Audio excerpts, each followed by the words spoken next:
istiqaati.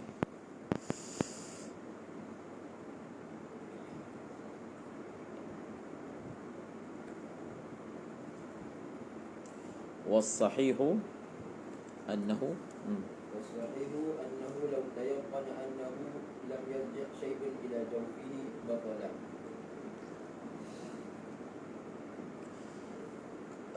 Hadis bagi masalah istiqa'ah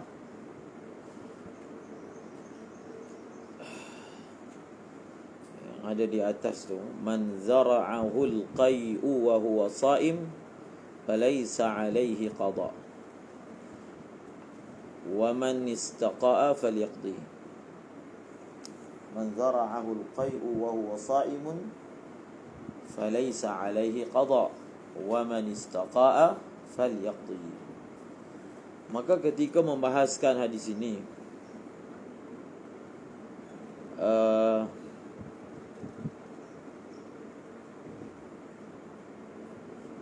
ulama berbeza pandangan. Apakah yang menyebabkan batal puasa kerana sengaja memuntahkan diri? Adakah yang membatalkan puasa itu nafsul istiqa'ah? Nafsul istiqa'ah. Dalam syarah dia kata apa? Ainul istiqa'ah.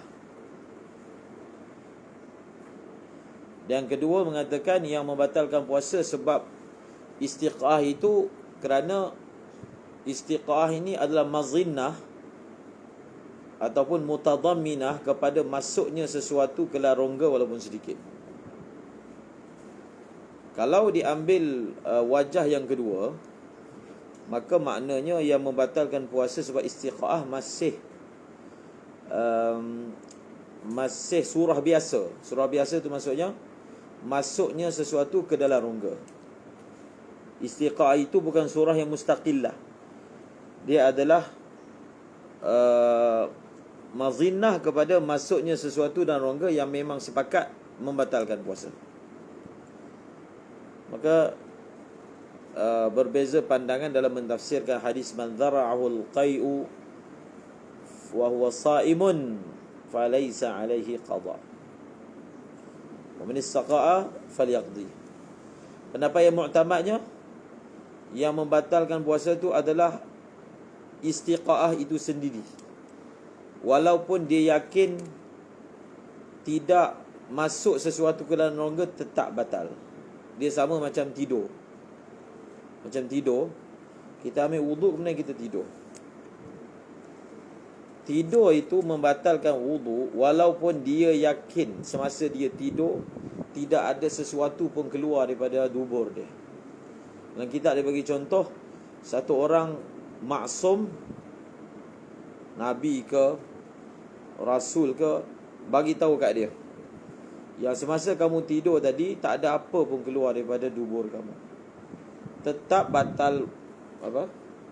Tetap batal wuduk dia.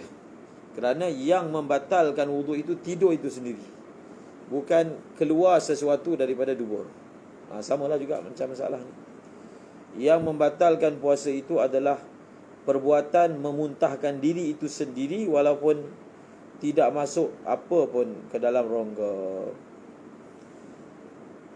Allahumma salli ala sayyidina Muhammad. Duduk. Waman walau ghalabahul qai'u walau ghalabahul qai'u fala ba'sa. Itu yang dimaksudkan dalam hadis man zara'ahul qai'. Zara'ahul qai' ay ghalabahul qai' fala ba'sa. Wa qad law yaqtala'a mukhamatan. Dalam muftirat ni, perkara yang membatalkan puasa, ada jenis yang memasukkan sesuatu ke dalam rongga, ada jenis yang mengeluarkan sesuatu daripada rongga. Istiqa'ah ini termasuk dalam kategori mengeluarkan sesuatu. Yang serupa dengannya adalah mengeluarkan mani. Jadi perkara yang batalkan puasa ada jenis memasukkan, ada jenis mengeluarkan. Walau ghalaba alaihi al-qai'u fala ba'sa. Wa kadza law yaqtala nukhamatan wa lafadhaha fil asah. Fil asahi. Begitulah juga kalau dia keluarkan kahak daripada dalam, kemudian dia buang. Kenapa ada begitu juga ni? Sebab muqabil asah melihat perbuatan mengeluarkan lendiran kahak daripada dalam ni adalah perbuatan sama macam memuntahkan diri. Sebab kata muntah-muntah tu apa? Benda yang keluar daripada dalam, walaupun yang keluar tu kahak. Itu dhaif. Pendapat yang muktamadnya tidak membatalkan. Elat yang diberikan di sini, maksudnya pendapat yang asas setuju perbuatan itu dikira istiqa'ah, tetapi tidak batal kerana hajat. Li'anna al-hajata ilaihi mimma yatakarraru falyurakhas fihi. Faham?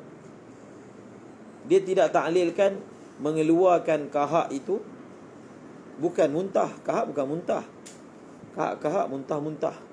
Dia tak taklilkan macam tu. Dia taklilkan maknanya bersetuju perbuatan iqtila' nukhamah itu adalah istiqa'ah, tetapi dimaafkan lil hajati ilaihi kerana benda tu berulang-ulang berlaku. Kemudian falau nazalat min dimaghihi wa hasalat fi haddi adh-dhahiri min al-fami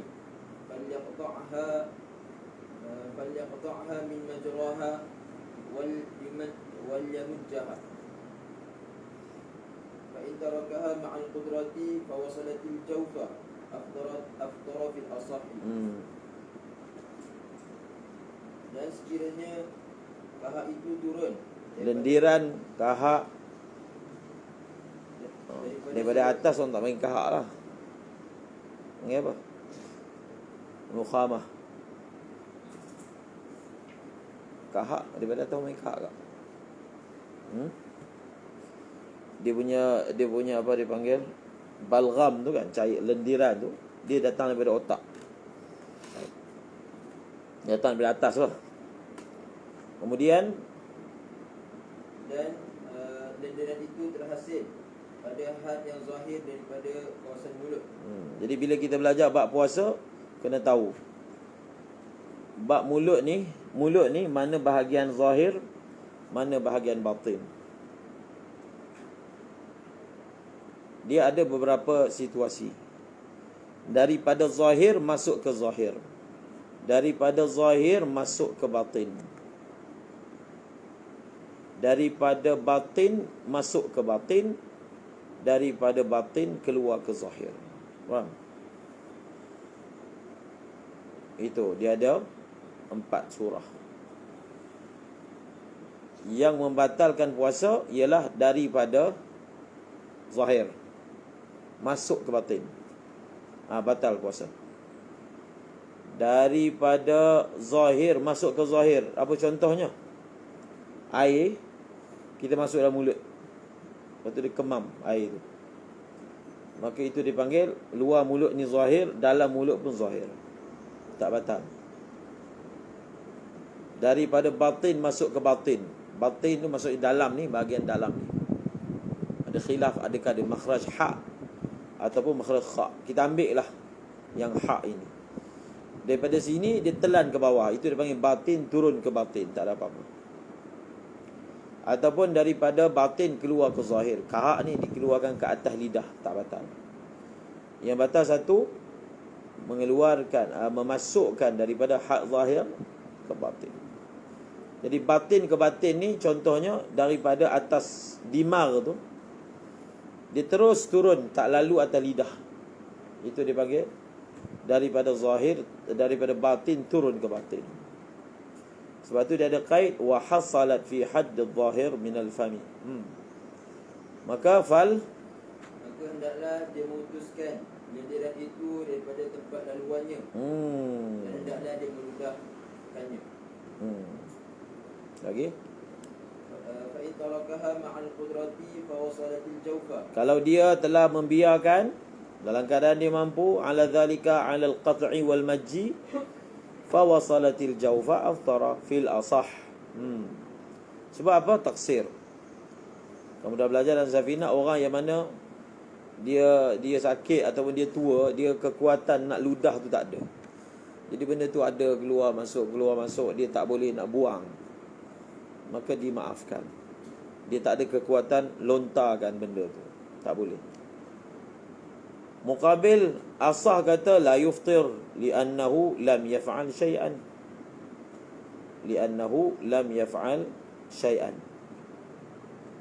Kerana dia tidak buat apa-apa. Wa innama amsaka 'anil fi'li. Walau ibtala'aha aftara. Walau lam tahsul fi hadd adh-dhahir min al-fami. Atau hasalat fihi wa lam yaqdir ala qad'iha wa ma lam tadur. Itu kaedah. Maknanya yang jadi batal itu bila dia terhasil di had zahir dan dia mampu untuk membuang. Dua kaid untuk jadi batal. Husuluha fi hadd zahir min al-fami. Yang kedua, al-qudratu ala qat'iha wa majjiha. Li taqsiri wasani la yuftir li'annahu lam yaf'al syai'an. Kemudian wa an wusulil aini ila ma yusamma jawfan. Wa qila yushtaratu ma'a hadha an takuna fihi quwwatun yuhidu al-ghidha'a aw ad-dawa'a. Dan menahan diri daripada sampainya sesuatu ain kepada dalam mazhab Syafi'i, dalam perkara yang membatalkan puasa ni, kita lebih unsur ta'abbud berbanding mazhab lain. Mazhab Hanafi misalnya, kita akan faham apa maksud unsur ta'abbud itu lebih.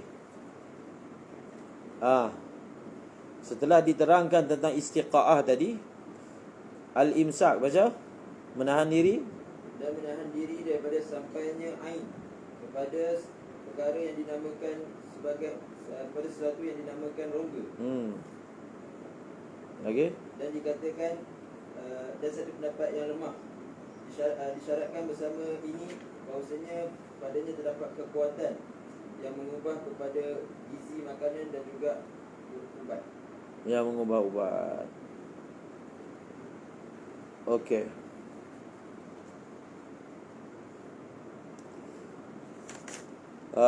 Menahan diri daripada sampainya ain kepada sesuatu yang dinamakan rongga.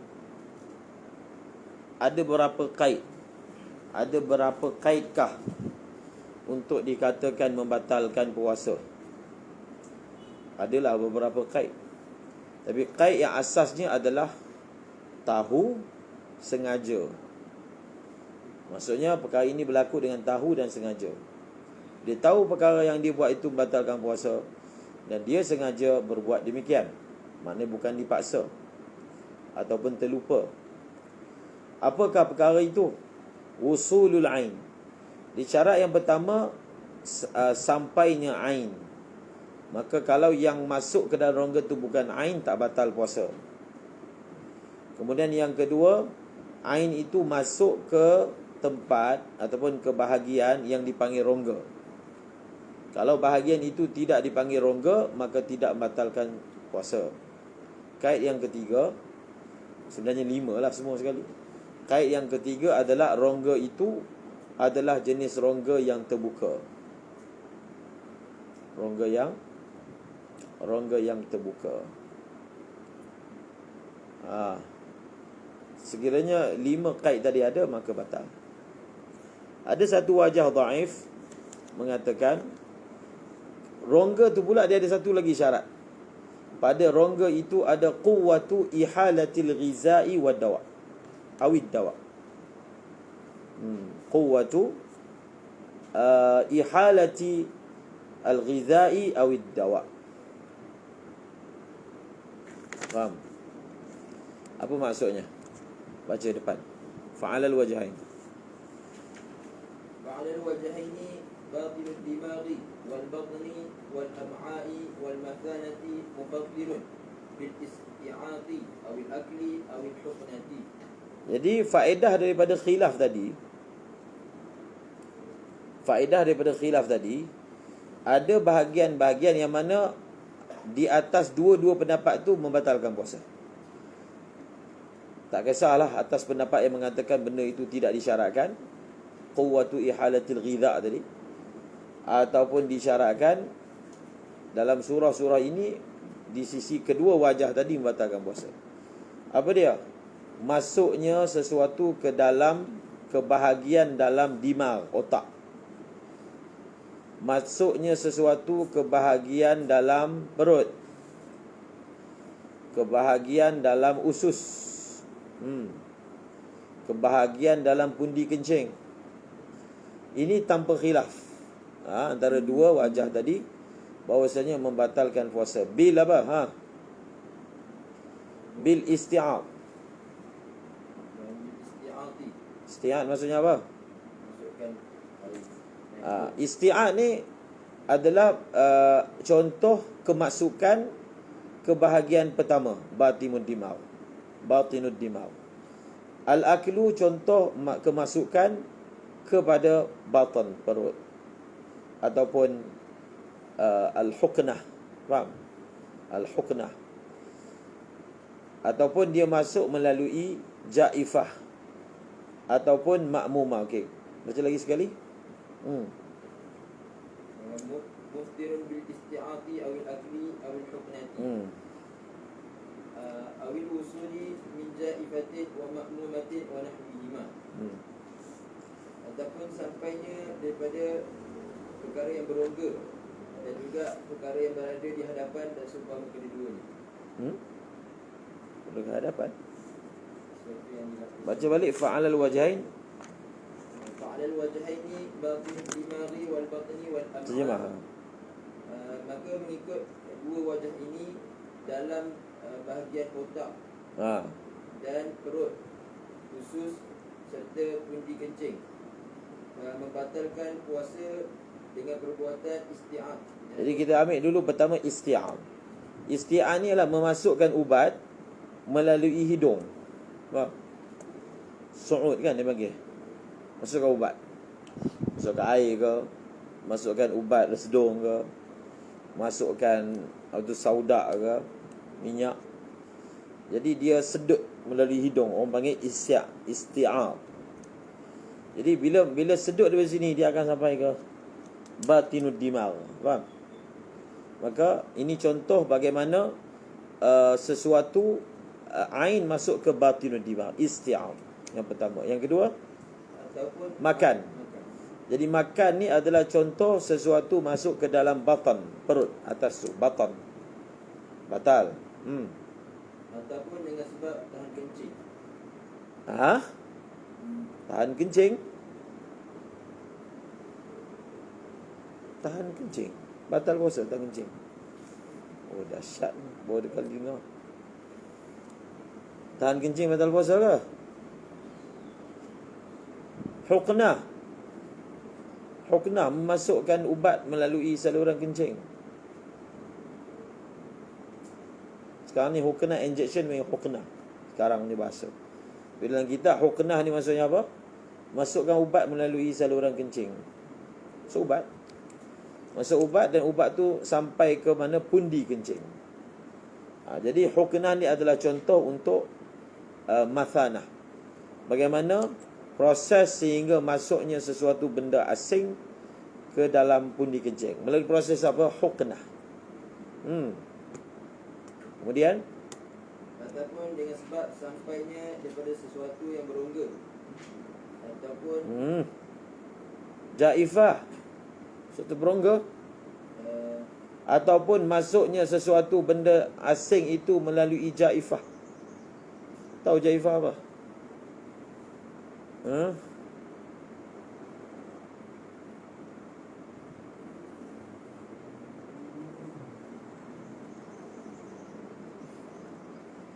Ni jaifah ni, perut ni dia ada ni rusuk. Lepas tu ini dipanggil pinggul. Anda pegang perut, tepi perut ni, antara rusuk dengan tulang pinggul tu kan dia ada rongga tu. Benda tu masuk melalui situ. Jadi dia masuk ke mana? Dia masuk ke dalam usus, ataupun dia masuk ke dalam perut. Faham? Jadi macam mana? Masuk mana? Ada lubang kat situ. Faham? Kalau ada lubang, macam mana boleh ada lubang? Dia kena tikam, ataupun ditebuk lubang kat sini. Sakit. Tebuk lubang, jadi benda tu jadi berlubang. Jadi daripada jaifah masuklah ke dalam am'a, ataupun masuklah. Jadi kalau bahagian sini dalam kitab kan disebut bagaimana pula sesuatu masuk ke dalam usus dia. Dia bagi contoh, dia kena tikam. Jadi pisau tu masuk, patah lah.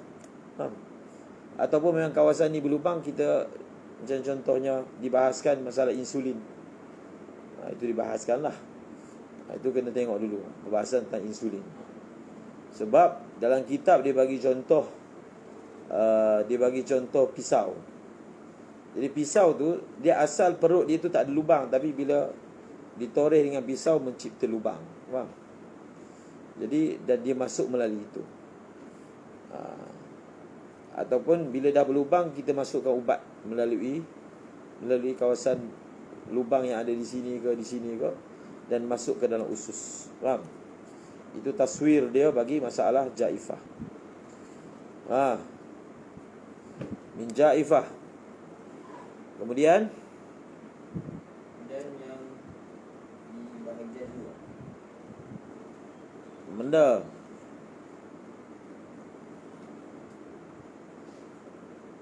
wa ma'mumah. Wa ma'mumah bir ra'si. Ma'mumah apa?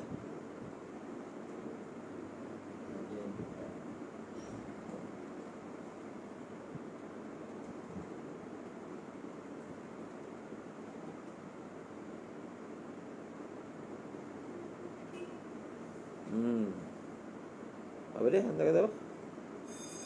Ma'mumah apa? Bahagian depan, bahagian zahir. Bahagian depan apa?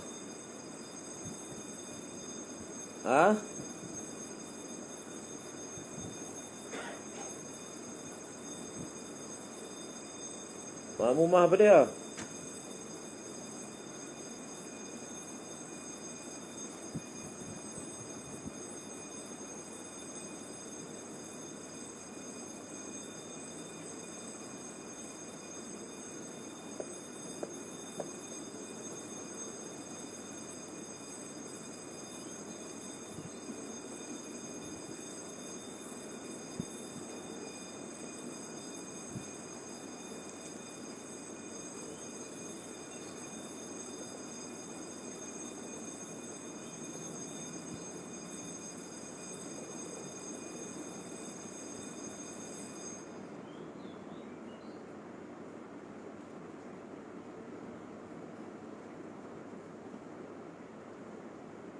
Apa dia?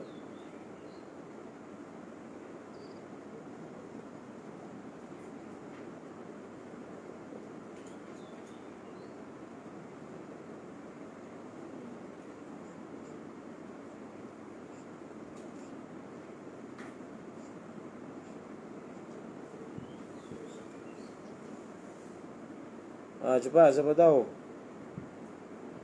yang tembus di otak. Apa dia? Luka yang tembus di otak. Rongga yang tembus apa? Luka yang tembus di otak. Luka yang tembus apa? Luka yang tembus di Otak. di otak. Jaifah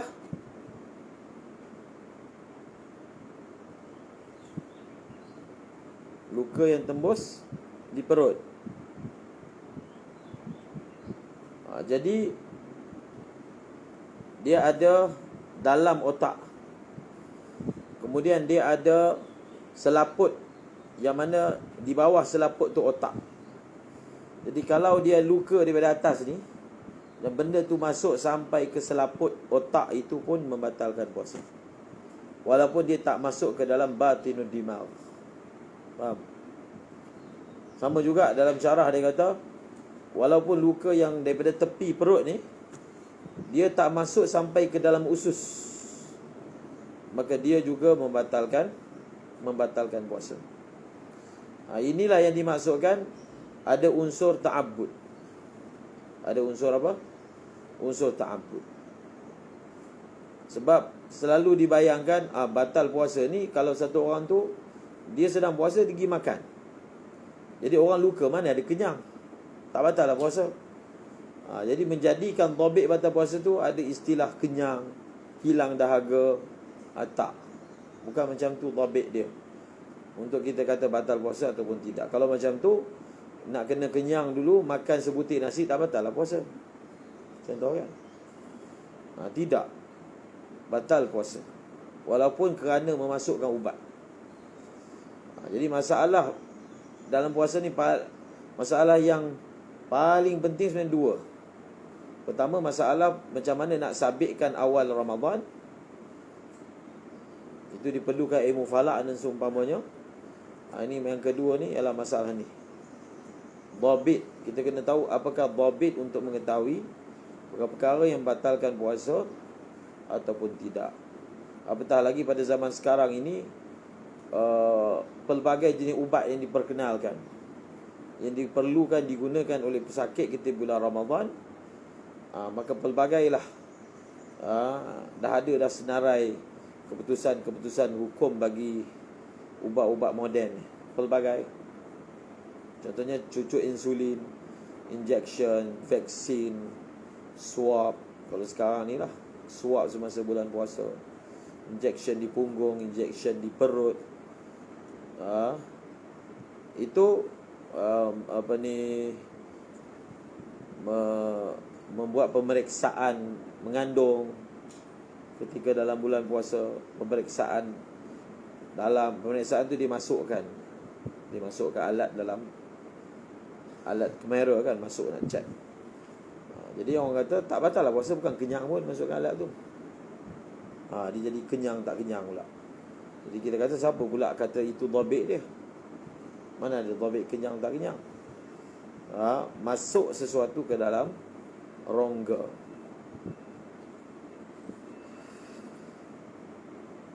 Jadi jaifah ini dia adalah luka di bahagian perut, makmumah di bahagian kepala. Jadi bila luka tu ada, jadi dia jadi berlubang. Asalnya benda ni bukan rongga. Ini bukan rongga, mana ada lubang. Tapi kalau luka dia jadi ada lubang. Faham? Bila lubang masuk sesuatu, ubat, contoh letak ubat sini, masuk sampai ubat tu ke dalam khariqatud dimagh, batal. Ini mana ada? Macam mana boleh ada lubang? Luka lah, tikam atau memang ditebuk, lalu dimasukkan ubat contoh, lalu sampai ke dalam, maka batal puasa. Itu ta'abbud. Kemudian wa taqtir. Bismillahirrahmanirrahim. Wa taqtiru fi babil udhuni wal ihdidi mutaqtirun al-asahi. Tak ada ustaz kan lepas ni? Ustaz Khairi ya?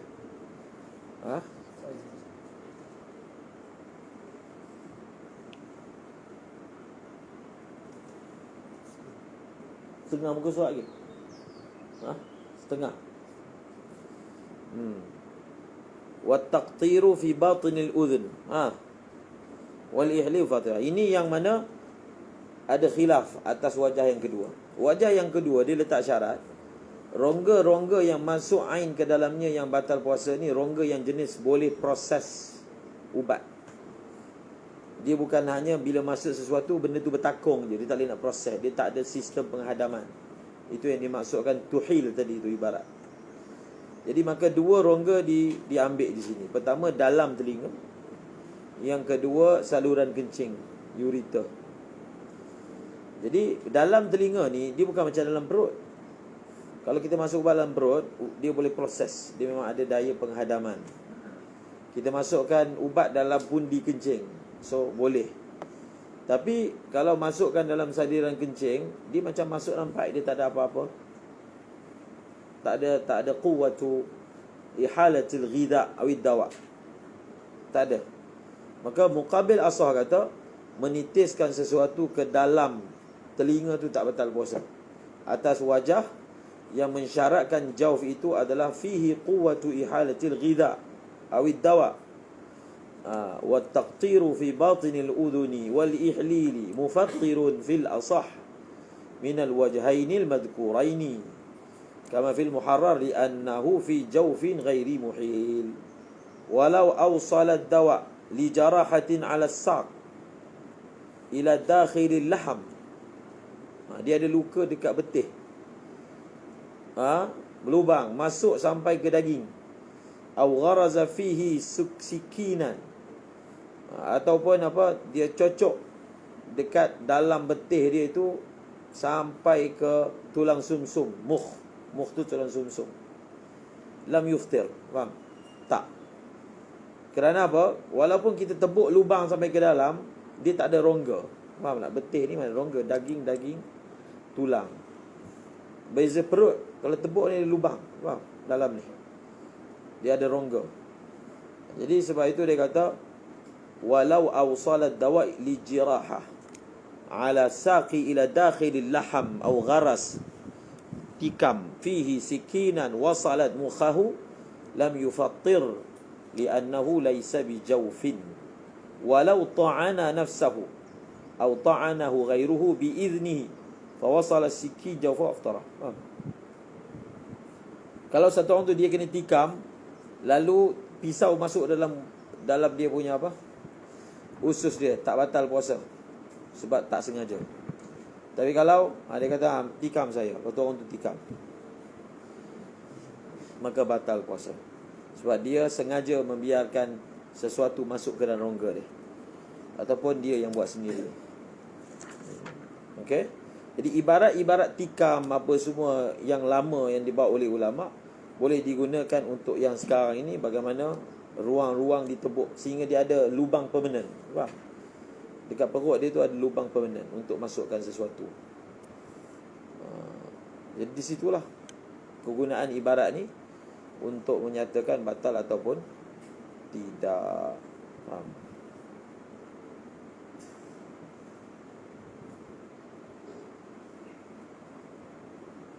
Jadi kalau ta'ana nafsa, wallahu a'lam bissawab.